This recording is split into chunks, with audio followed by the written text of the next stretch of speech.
Bonjour monsieur. Bonjour, Est-ce que vous pouvez vous présenter, s'il vous plaît? je m'appelle Félix Tambouelou Fungula. Oui.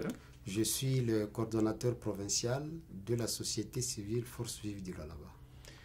Merci monsieur Félicien Tamboué. Monsieur Félix Tamboué, merci.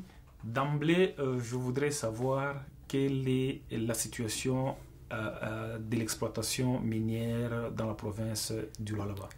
Ici, dans la province du Lualaba, nous avons deux types d'exploitation minière. Ouais. Il y a l'exploitation minière industrielle et l'exploitation minière artisanale. Bon, à ce qui concerne l'exploitation minière industrielle, si je peux voir ce qu'il y a de positif dans cette exploitation, même depuis du temps de l'ancienne Gécamine, aujourd'hui en difficulté, on sait que l'exploitation minière industrielle donne du travail, alors, donne de l'emploi. Exact. Donc la population y trouve quand même son compte. Mais actuellement, avec la révision du code minier, il y a quand même quelque chose qui est appréciable. Avec des dispositions qui font que la population commence à y trouver son compte. C'est surtout avec l'instauration de la redevance minière. Exact. Avec la redevance minière, on voit réellement que dans la province du Lualaba plus particulièrement, il y a beaucoup d'infrastructures qui sont faites avec la redevance minière.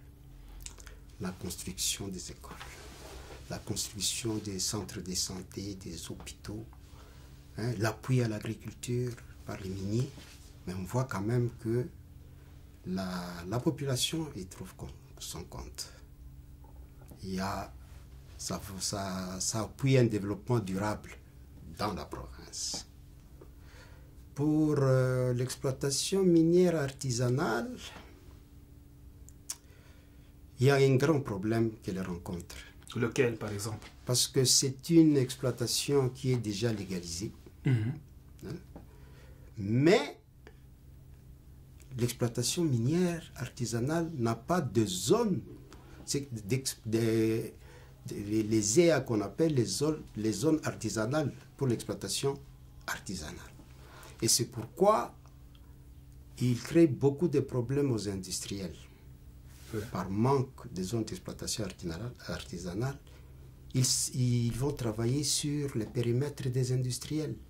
Et ça crée beaucoup de problèmes à ces derniers. Et puis, les creuseurs eux-mêmes, ils sont dupés parce qu'ils ne trouvent pas vraiment compte ils ne sont pas bien rémunérés avec leur exploitation. Ils travaillent dur, mais ils sont dupés. De quelle manière? Parce qu'au niveau d'abord du poids, quand ils amènent leurs produits aux négociants, on les vole sur le poids du produit parce qu'on utilise des bascules qui sont truquées. On les vole sur le poids d'abord qu'on pèse avec une bascule truquée. Sur le même poids, comme on calcule aussi la teneur, le taux d'humidité. On utilise un taux d'humidité qui permet encore de rabaisser le poids des produits qu'on leur a ramenés. Même le tarif, il n'est pas rémunérateur. Et autre chose que je peux encore dire, sur le taux. Le taux et puis même le tarif. Ce n'est pas un tarif rémunérateur non plus. En quelque chose, voilà, si je peux résumer. Mais il y a cette réclamation de grands miniers qui se disent être vandalisés par les creuseurs artisanaux. Vous, à votre niveau comme société civile, quelles sont les pistes de solutions ou des remèdes que vous préconisez à l'égard du gouvernement congolais, par exemple? À l'égard du gouvernement congolais, il n'y a qu'une seule solution, Il faut créer des zones d'exploitation artisanale. C'est ce qui manque. Okay. Et puis, l'exploitation minière artisanale, elle nous aide beaucoup dans la réduction du taux de chômage. Moi, j'ai toujours dit que l'exploitation minière artisanale, c'est une activité dans laquelle on s'y jette, même sans avoir fait une demande d'emploi. Okay. Parce que ça permet quand même aux gens, qui sont nombreux, parce que le taux de chômage chez nous, ici, c'est au moins 80%. Oui. Alors, avec l'exploitation minière artisanale, les gens qui travaillent dans cette activité peuvent quand même avoir de quoi survivre chaque jour. Mais, par manque de zones d'exploitation minière artisanale, c'est pourquoi ils vont embêter les miniers industriels. La grande Gécamine, qui avait fait la pluie et le beau temps, est pratiquement à genoux. Oui. Mais pensez-vous que les différents partenariats avec lesquels la Gécamine a signé apportent un plus à la vie du Congolais dans les zones minières? Non, quand la Gécamine était dans sa plus grande forme, elle contribuait beaucoup au budget national. Parce que 70% du budget de la République démocratique du Congo, c'était la Gécamine. Mais par contre, maintenant, avec à peu près 400-450 000 tonnes de cuivre par an, mais actuellement, il y a tellement de nouveaux miniers qui produisent presque le triple de ce que la Gécamine produisait. Mais la contribution au budget n'est pas proportionnelle à ce que la Gécamine donnait. C'est autour de 20-25%. Alors qu'avec la Gécamine, seule à l'époque, c'était 70%. Donc on voit que quelque part, on ne gagne pas tellement, malgré l'ouverture de l'exploitation industrielle à tout le monde, avec les nouveaux investisseurs. Ça, c'est une réalité. Parlons un peu des enfants dans les mines et carrières. Est-ce que réellement les enfants entrent dans les mines et carrières dans la province du Lualaba? Bon, vous savez, dans la province du Lualaba, les mines, avant, quand on dit que les enfants vont en carrière, c'est comme si les enfants quittaient leur domicile pour aller vers la carrière. Mais ici, dans le Lualaba, les minerais sont tellement partout parce la mine peut naître dans leur parcelle.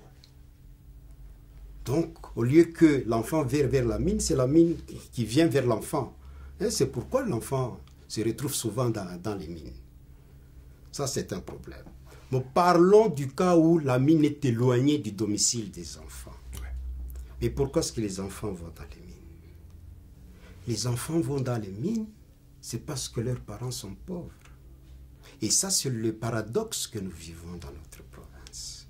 C'est une province potentiellement riche en minerais. Mais je pense que même quand vous êtes arrivés, si vous regardez les gens sont pauvres. Donc c'est ce paradoxe entre les richesses que nous produisons ici et la vie du citoyen. Il faut quand même que cette richesse puisse être reconnue même dans la vie de nos citoyens qui vivent dans cette province minière dite riche. Comme ici à Kolwezi, nous sommes dans la capitale mondiale du cobalt. Mais en principe, avec ça, on devait quand même avoir une ville meilleure. Puisque vous avez parlé des coopératives, oui. Est-ce que les coopératives apportent un plus au travail ou à l'assistance aux creuseurs artisanaux? Oui, parce que ces coopératives minières utilisent les creuseurs artisanaux.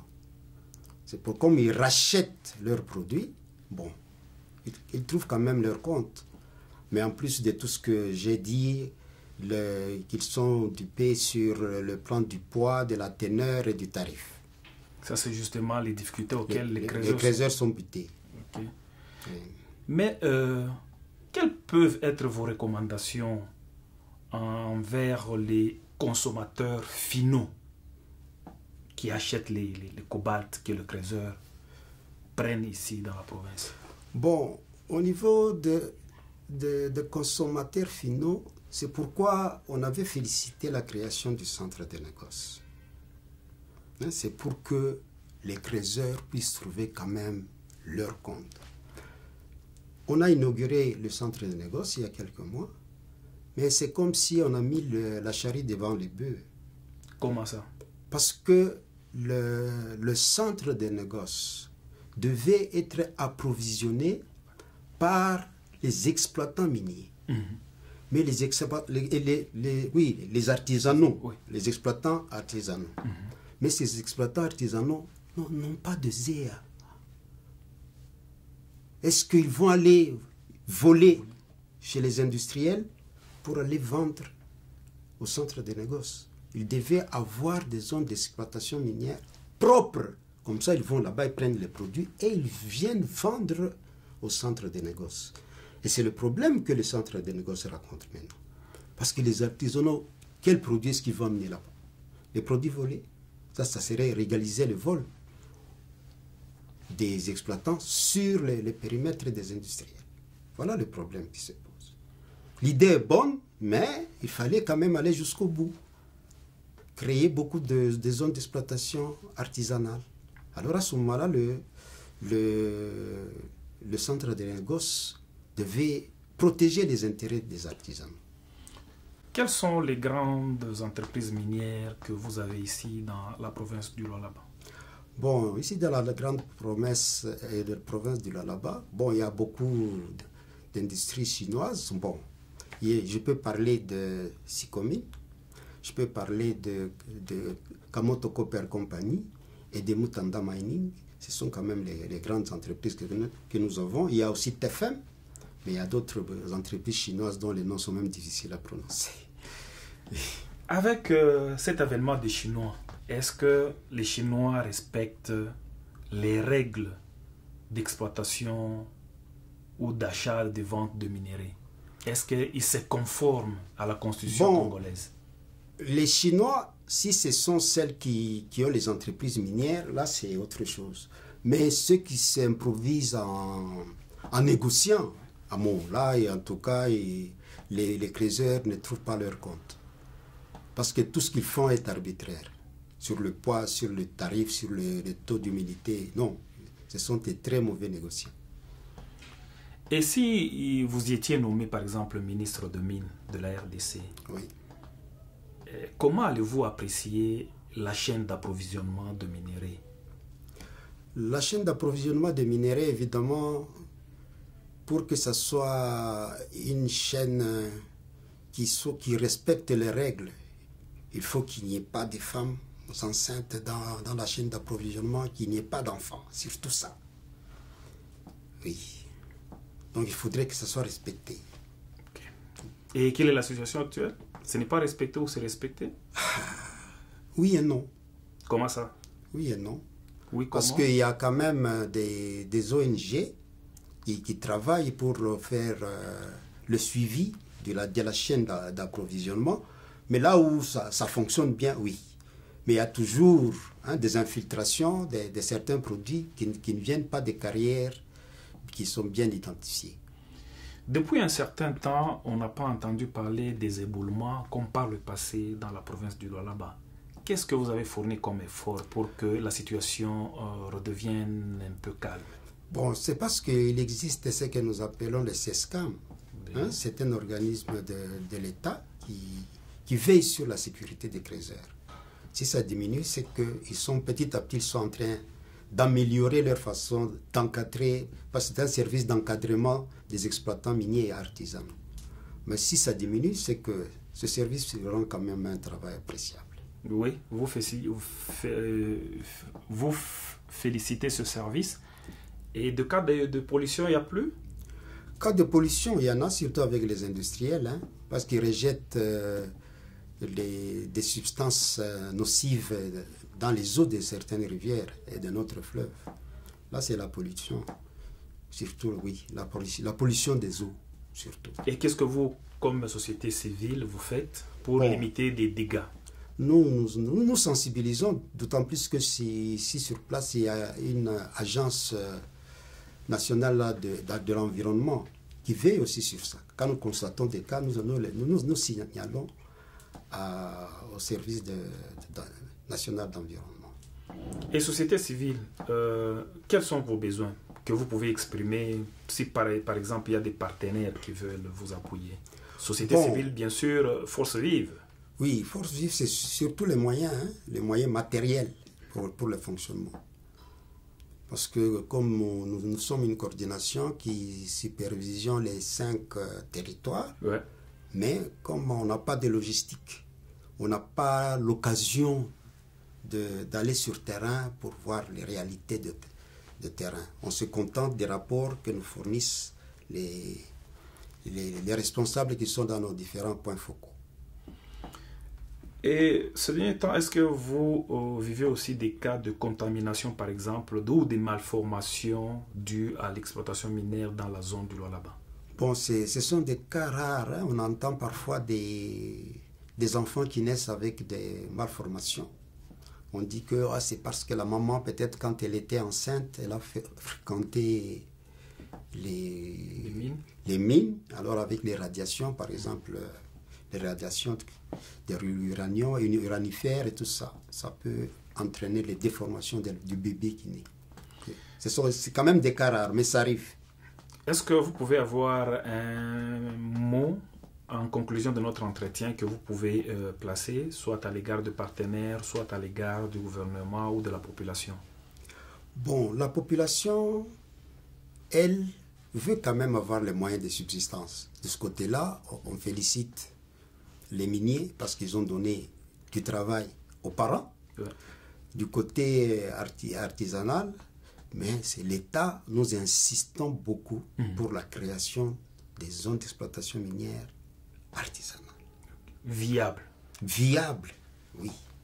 Parce qu'il y a des fois quand les creuseurs trouvent quelque part là où il y a une bonne teneur, quelques temps après on apprend que cette partie a été cédée à un industriel. Vous voyez? Alors que l'exploitation minière artisanale ne doit pas aller en profondeur. Si vous parlez des éboulements, en principe, eux ne peuvent pas aller au-delà de 30 mètres en profondeur.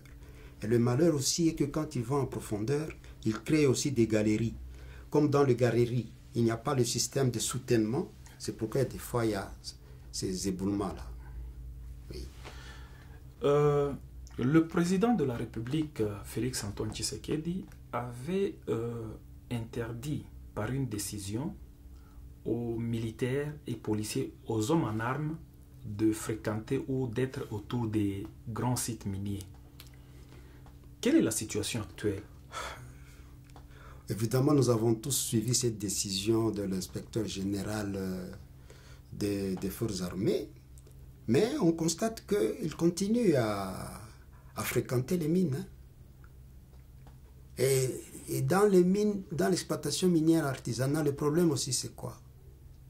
C'est parce que même parfois quand nous parlons des coopératives, il y a des coopératives mais qui appartiennent à des autorités politiques. Vous voyez?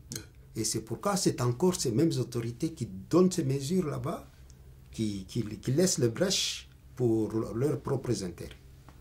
C'est pourquoi on continue à rencontrer les militaires dans les carrières. Il semble qu'il y a même certains officiers militaires qui détiennent des comptoirs de minerais ici. C'est vrai. C'est pourquoi je parle des politiques. Ils ont ça. C'est une réalité. Ils bénéficient de leur position dans la politique pour faire ça. Et que la société civile dénonce avec... On dénonce. Nous, on est là pour dénoncer. Tout ce qui ne va pas, nous dénonçons. Acquis des droits. Et le malheur est que parfois, ceux auprès de qui nous dénonçons, ils sont en même temps jugés et partis.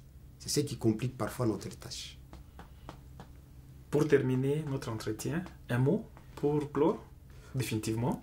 Bon, je souhaite toujours que l'exploitation minière, que ce soit artisanale, que ce soit industrielle, puisse quand même contribuer grandement à l'amélioration, à la lutte contre la pauvreté.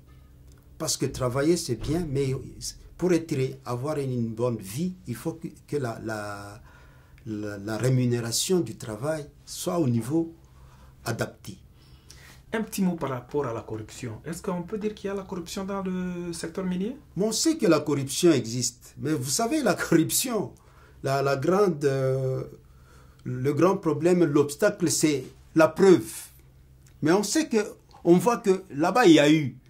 Mais quand on me demande des preuves, c'est difficile à donner parfois. La preuve matérielle. Exact. C'est la preuve matérielle qui est difficile à produire. Mais on sait que la corruption existe. Mais tant qu'on n'a pas de preuve matérielle, souvent, c'est ce qui crée une... Même avec l'Institut national de finances, l'IGF? Oui, Même avec la présence de l'IGF, il n'y a pas cette barrière. Mais l'IGF, ce n'est pas pour les mines. L'IGF, c'est l'inspecteur général des finances. Parce que dans les finances, il y a toujours des preuves. Parce que tout ce qui est financier passe par des écritures, par des documents justificatifs. Yeah. Oui. Parce que même moi, je suis un ancien auditeur interne. Okay. J'ai fait l'audit interne au sein de la GECAMINE, où j'ai évolué pendant une quarantaine d'années. Alors à ce moment-là, non.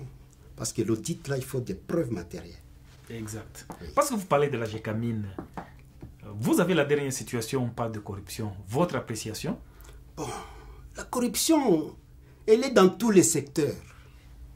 Mais c'est une lutte permanente. Exact. Oui. Monsieur le coordonnateur, merci beaucoup. Je vous remercie aussi.